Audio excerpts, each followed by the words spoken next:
కదిలే మధురిమను నేనే ప్రేమ లేఖగా మారి ఎదుటే నిలిచాను చదువుకుని బదులిదని చెప్పుకోలేవులే మనస పదములతో పనిపడని మౌనమే ప్రేమ పరిభాష తెలుపక తెలిపిన వలపొక వరమని కడలిగాలెగష నిలవదే మది నిలవదే సిరి సొగసును చూసి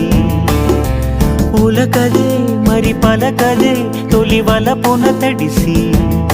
దేవదాసే కాళిదాసై ఎంత పొగిడినా కొంత మిగిలిపోయేంత అందం నీది